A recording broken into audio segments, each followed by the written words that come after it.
Powered by NBC bearings, భారతదేశపు మొట్టమొదటి bearing తయారుదారు. ఏపీలో స్థానిక సంస్థల ఎన్నికలకు ఈసీ కసరత్తు. 2026 జనవరిలో ఎలక్షన్స్, అక్టోబర్ 15లోగా రిజర్వేషన్ల ప్రక్రియ పూర్తి. కోనసీమలో ఫ్లెక్సీ వివాదాలు, హీరోల పేరుతో జిల్లాల పేర్లు మారుస్తున్న ఫ్యాన్స్, కఠిన చర్యలు తప్పవని పోలీసుల హెచ్చరికలు. జగనన్న ఇళ్ల నిర్మాణంలో రాక్రీడ్ సంస్థ భారీ అవినీతి. నెల్లూరు జిల్లాలో ఇళ్ల నిర్మాణం పూర్తి చేయలేదు, లబ్ధిదారుల సంతకాలు ఫోర్జరీ చేశారన్న సోమిరెడ్డి. కొనసాగుతున్న ఏపీ కేబినెట్ సమావేశం, మొత్తం 30 అంశాలతో ఎజెండా. సిఆర్డీఏ ప్రతిపాదనలకి గ్రీన్ సిగ్నల్ ఇచ్చే ఛాన్స్. వైసీపీ నేతల్లో లిక్కర్ కేసు టెన్షన్, తిరుపతి చిత్తూరులో కొనసాగుతున్న సిట్ సోదాలు. చెవిరెడ్డి విజయానందరెడ్డి ఇళ్లలో తనిఖీలు. మూడో రోజు ఏసీబీ కస్టడీకి ఐపీఎస్ సంజయ్. ఉదయం వైద్య పరీక్షల అనంతరం కొనసాగుతున్న విచారణ. 2 నెలలుగా బీఆర్ఎస్ కు కవిత నష్టం చేశారు. హరీష్ రావుపై విమర్శల్ని ఆమె విజ్ఞతకే వదిలేస్తున్నాం. అనుచిత వ్యాఖ్యలు చేస్తే సహించబోమన్న పద్మనా దేవేందర్.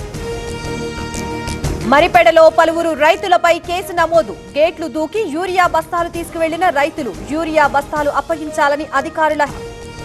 ట్రంప్ ట్యాక్స్ తో పతనమైన రొయ్య ధర, రొయ్య దిగుమతులపై 50% పన్ను, ఎకరాకు 2 లక్షల రూపాయల వరకు నష్టం. విజృంభిస్తున్న వైరల్ ఫీవర్స్, ఆసుపత్రులకి క్యూ కడుతున్న రోగులు, తెలుగు రాష్ట్రాల్లో కిటకిటలాడుతున్న హాస్పిటల్స్. టీటీడీకి ఏపీ హైకోర్టు ఆదేశాలు, నడకదారి భక్తుల రక్షణకు చర్యలు చేపట్టాలి, ఇరువైపులా ఇనుప కంచె ఏర్పాటు చేయాలని ఆర్డర్. రిషికొండ ప్యాలెస్ పెచ్చులూడుతున్నాయి, ఆ ప్యాలెస్ ని మెంటల్ హాస్పిటల్ చేయాలి, నిర్మించిన వారినే అందులో చేర్పించాలన్న అశోక్. సుంకేసుల డ్యామ్ కి భారీగా వరద, 17 గేట్లు ఎత్తి నీటి విడుదల, ఇంట్లో 73,000 క్యూసెక్కులు. అరకు లోయ ఏజెన్సీలో రవాణా కష్టాలు, గర్భిణిని ఆసుపత్రికి తరలించేందుకు కష్టాలు, డోలీ సాయంతో గుట్టలు దాటిన గిరిజనులు.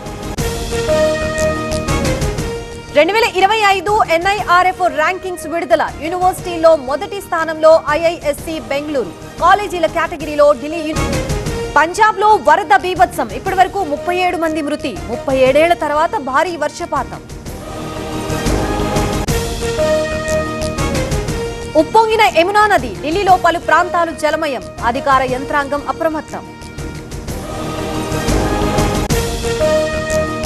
జీఎస్టీ స్లాబ్ల తగ్గింపుపై చంద్రబాబు హర్షం, జీఎస్టీలో సంస్కరణల్ని స్వాగతిస్తూ ట్వీట్, కేంద్ర నిర్ణయం పేదలకి వరమని కామెంట్.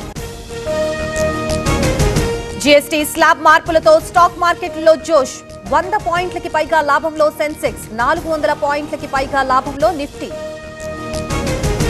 మళ్లీ పెరుగుతున్న బంగారం ధరలు, 10 గ్రాముల ధర 1,07,000 రూపాయలు, వెండి ధర KG 1,27,000. Powered by NBC bearings, భారతదేశపు మొట్టమొదటి బేరింగ్ తయారుదారు.